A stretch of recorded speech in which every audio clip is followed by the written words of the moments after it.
Today our topic is nuclear reaction और nuclear transmutation, और इसी को हम न्यूक्लियर डिसइंटीग्रेशन भी कहते हैं। A nuclear reaction is a transformation of a target atomic nucleus by bombarding it with projectiles. कौन कौन सी projectiles? Like light nuclei, free nucleons, photons of adequate energy. तो न्यूक्लियर रिएक्शंस क्या है? एक ट्रांसफॉर्मेशन होता है किसके साथ? एटॉमिक न्यूक्लियस के साथ, जो किसकी मदद से एक ट्रांसफॉर्मेशन करता है? बम्बार्डमेंट होती है हमारी न्यूक्लियस पार्टिकल्स की किसके साथ? जैसे हमारे पास अल्फा पार्टिकल्स हो गए, बीटा पार्टिकल्स हो गए, गामा पार्टिकल्स, या हमारे पास न्यूक्लियॉन्स हो गए, प्रोटॉन्स एंड न्यूट्रॉन्स के साथ हमारी क्या होती है? बम्बार्डमेंट ऑफ न्यूक्लियस होती है। तो न्यूक्लियर रिएक्शंस में क्या होता है कि हमारे पास न्यू आइसोटोप की पॉसिबिलिटी होती है कि वो फॉर्म्ड हो जाए, ठीक है। और जो न्यूक्लियस रिएक्शन का रेट ऑफ रिएक्शंस है, जिसको हम रेट ऑफ रिएक्शन कहते हैं, वो अनअफेक्टेड होता है एक्सटर्नल फैक्टर्स में, जैसे कि हमारे पास मास, कंसनट्रेशन, प्रेशर एक्सेट्रा, वो उसको अफेक्ट नहीं करते हैं न्यूक्लियर रिएक्शंस को। तो न्यूक्लियर रिएक्शंस को हम जनरली रिप्रेजेंट करते हैं इस इक्वेशन से, x + a two gives y + b, ठीक है। जो x है वो रिप्रेजेंट करता है टारगेट न्यूक्लियस को, और जो a है वो प्रोजेक्टाइल्स है विच इनिशिएट द रिएक्शन। प्रोजेक्टाइल हमारा क्या इनिशिएट करा है? रिएक्शन। एंड y डिनोट करता है ejectiles and v denotes product nucleus. इस इक्वेशन को हम इस तरह से भी लिख सकते हैं, x ब्रैकेट के अंदर a b एंड y। तो टाइप्स की बात करें अगर हम, टाइप्स ऑफ न्यूक्लियर रिएक्शंस, तो न्यूक्लियर रिएक्शन क्लासिफाइड किए गए हैं 2 टाइप्स में। सबसे पहले होता है classification based on overall energy transmutation में, और दूसरा होता है classification based on the nature of the particles. तो हम पहला टाइप देखते हैं। तो पहले टाइप में हमारे पास 5 इसके फर्दर डिवीजन हुए हैं। सबसे पहले इसमें आता है कैप्चर रिएक्शन, दूसरा होता है particle particle reaction, third one is fission reaction, fourth one is fusion reaction, and पाँचवा जो है वो स्प्लेशन रिएक्शन होता है। कैप्चर रिएक्शंस में क्या होता है? कैप्चर रिएक्शन इन्वॉल्व्स करता है इन this reaction bombarding particles is captured by target nucleus with the emission of gamma raise. जो हमारे पास बम्बार्डमेंट पार्टिकल्स है, जैसे कि हमारे पास क्या बोलते हैं, अल्फ़ा, बीटा, गामा, ये पार्टिकल्स होते हैं, इसकी बम्बार्डमेंट होती है। और ये क्या करते हैं? हमारे पास बम्बार्डमेंट पार्टिकल्स एब्जॉर्ब करते हैं टारगेट न्यूक्लियस को, किसकी हेल्प के through? With the emission of gamma raise. तो अगर हम इसके एग्जाम्पल की बात करें तो हमने इसमें एग्जाम्पल दिया है कार्बन प्लस हाइड्रोजन का, कार्बन 612। तो हमारे पास इन दोनों की फॉर्मेशन, इन दोनों को मिक्स करेंगे तो फॉर्मेशन होती है नाइट्रोजन की, प्लस हमारे पास गामा प्रोड्यूस होता है। दूसरा एग्जांपल हम यूरेनियम और 0 नाइट्रोजन का देते हैं, तो उसमें हमारे पास uranium 239 and 92 plus gamma form हो जाते हैं।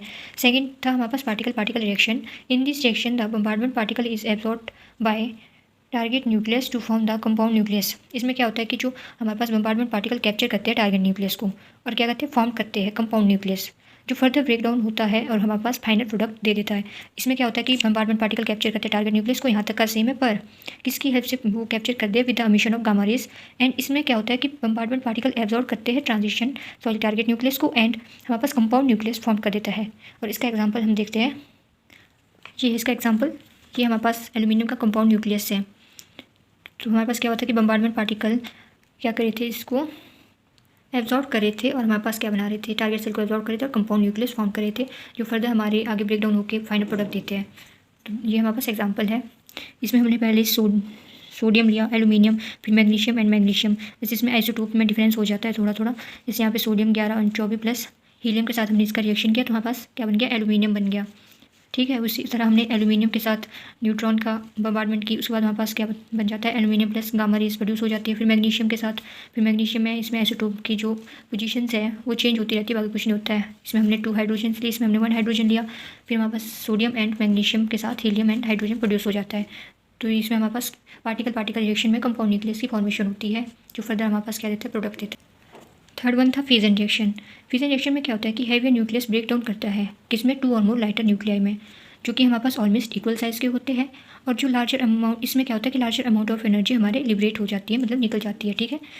सो फिजन रिएक्शन क्या है? हमारे पास heavier nucleus break down into 2 और more lighter nuclei of almost equal size and larger amount of energy is liberated. तो इसका एग्जाम्पल हमने दिया, यूरेनियम प्लस न्यूट्रॉन के साथ हमने स्लो प्रोसेस में ये रिएक्शन किया, ठीक है। फिर हमारे पास आगे फर्दर इसकी फॉर्मेशन हो जाती है क्रिप्टॉन की। तो थर्ड वन था हमारे पास फ्यूजन रिएक्शन, फोर्थ वन में फ्यूजन रिएक्शन है। फ्यूजन रिएक्शन में क्या होता है कि 2 लाइटर न्यूक्लियाई, इसमें क्या होता है? ब्रेक डाउन होने के बाद 2 लाइटर न्यूक्लियाई में ये ब्रेक डाउन हो जाता है हैवी न्यूक्लियर। इसमें क्या होता है कि जो 2 न्यूक्लियाई लाइटर न्यूक्लियाई होगी वो कंबाइन करेगी और फ्यूज करेगी एक साथ, और हमारे पास एक स्टेबल हैवियर न्यूक्लियस देगी। फ्यूजन का मतलब होता है कि हैवियर का लाइटर में टूट जाना, और फ्यूज़न का मतलब होता है कि लाइटर कंबाइन करके एक स्टेबल हैवियर न्यूक्लियस फॉर्म करता है, और इसमें भी हमारी एनर्जी रिलीज होती है, ठीक है। तो ये इसका एग्जांपल है। फिफ्थ वन था स्प्लिटेशन रिएक्शन, जिसकी डिस्कवरी की थी सीबर्ग एंड पेरीमन ने 1947 ईस्वी में। ये हाई स्पीड बम्बार्डिंग पार्टिकल्स होते हैं जो एब्जॉर्ब करते हैं हमारी लार्ज नंबर ऑफ न्यूक्लियस में फॉर्म होते हैं और लाइट पार्टिकल्स की फॉर्मेशन पे। दूसरा टाइप था classification based on the nature of the bombarding particle. Bombarding particle के बेस पे हमने इसको फर्दर डिस्कवर किया, डिवाइड किया। तो सबसे पहले आता है हमारे पास nuclear reaction induced by alpha particles, फिर आता है हमारे पास nuclear reaction induced by protons, neutrons, alpha etcetera, 5-6 type से इसके। तो सबसे पहले हम देखेंगे अल्फा पार्टिकल्स के साथ। तो अल्फा पार्टिकल्स फर्दर डिवाइड हो जाता है हमारे पास alpha proton, alpha neutron and alpha gamma reactions में। तो ये कुछ रिएक्शंस हैं जो कि हमें लर्निंग करने पड़ेंगे, इसके साथ होते हैं। तो सेकंड वाला था हमारे पास nuclear reaction induced by protons. इसके भी फर्दर हमारे पास टाइप्स है जो कि इस तरह से है, proton alpha reaction, proton neutron reaction, इसके एग्जांपल हमने साथ में दे दिए हैं। फिर आता है हमारे पास proton gamma reaction, proton deuterium reactions. ये किसके प्रोटॉन ड्यूटेरियम रिएक्शन होते हैं, वे बहुत ज़्यादा कॉमन होते हैं हैवियर इलेक्ट्रॉन या प्रोटॉन्स के साथ। फिर थर्ड वन है हमारे पास nuclear reaction induced by neutrons. Neutrons के साथ भी क्या होते हैं हमारे पास फॉलोइंग टाइप्स में डिवाइड हो जाते हैं, 4 टाइप्स से इसके बेसिकली। तो फर्स्ट वन में आता है न्यूट्रॉन एंड अल्फा पार्टिकल्स के साथ रिएक्शन होगा, फिर neutron and proton reaction, neutron and neutron reaction and neutron and tritons reactions, जो हमारे पास इस तरह से फॉर्मेशन हो जाएगी इसकी। फिर आता है हमारे पास fourth one nuclear reaction induced by neutrons. Neutrons के साथ क्या होगा, इसमें न्यूट्रॉन्स एंड अल्फा रिएक्शंस होंगे, न्यूट्रॉन्स एंड गामा रिएक्शंस होंगे, न्यूट्रॉन एंड प्रोटॉन रिएक्शंस होंगे and neutron and 2n reactions, जिसमें हमने क्रिप्टॉन का एग्जाम्पल दिया है न्यूट्रॉन के साथ। फिर इसमें हमारे पास आर्गन की फॉर्मेशन हो जाती है। फिफ्थ वन है कि न्यूक्लियर रिएक्शन इंड्यूस्ड बाय ट्राइट्रॉन्स। ट्राइट्रॉन्स के साथ में हमारे पास फर्दर इसमें फॉलोइंग टाइप्स आ जाएंगे एंड इसकी रिएक्शंस हैं, जैसे हमारे पास ट्राइट्रॉन्स प्लस प्रोटॉन का हमने रिएक्शन किया कोबाल्ट एंड हाइड्रोजन के साथ, तो हमारे पास इसमें सेम ही फॉर्मेशन होगी, बस इसके जो आइसोटोप्स हैं वो चेंज हो जाएंगे, ठीक है। फिर दूसरा आता है ट्राइटोन्स एंड न्यूट्रॉन्स रिएक्शंस, फिर आता है ट्राइटोन एंड न्यूट्रॉन रिएक्शन, फिर आता है triton and alpha reactions. Last one जो है इसमें वो होता है nuclear reaction induced by photons, और इसको हम क्या कहते हैं, gamma rays, sorry alpha rays. तो the nuclear reaction induced by photons are called photo disintegrations. जो न्यूक्लियर रिएक्शन हमारे इंड्यूस्ड किए जाते हैं गामा रेज के, अल्फा रेज के थ्रू, उसको हम क्या कहते हैं, फोटो इंटीग्रेशन कहते हैं। इसके भी फर्दर टाइप्स होते हैं, gamma and neutrons reaction, gamma and proton reaction होते हैं, फिर gamma and two proton and neutron का रिएक्शन हो जाएगा, जो हमारे पास फर्दर इसके एग्जाम्पल हमने दिए हैं। अब हम देखते हैं difference nuclear reaction and chemical reaction के बीच क्या डिफरेंस है। तो न्यूक्लियर रिएक्शन इन्वॉल्व करता है emission of alpha beta and gamma particles to form the nucleus, और केमिकल रिएक्शन में ऐसी कोई भी हमारी एमिशन ऑफ इलेक्ट्रॉन्स या पार्टिकल्स की नहीं होती है। इसमें क्या होता है, सिंपली इन्वॉल्व करता है ये, या तो इसमें लॉस या गेन होगा हमारे इलेक्ट्रॉन्स का, किसके साथ, रिएक्टेंट एटम्स के साथ, ठीक है। तो ये बैलेंस जो उसकी फॉर्म निकलती है वो दोनों फॉर्म में निकलती है, या तो ये मास फॉर्म में निकलेगी या एनर्जी में। पर केमिकल रिएक्शन में इसकी balance term only mass form में निकलती है। तो ठीक है, energy expressed in MeV per individual nucleus, तो एनर्जी एक्सप्रेस्ड होती है इसमें किलोजूल में per mole. Rate of reaction is unaffected by the external factor such as temperature, pressure and catalyst.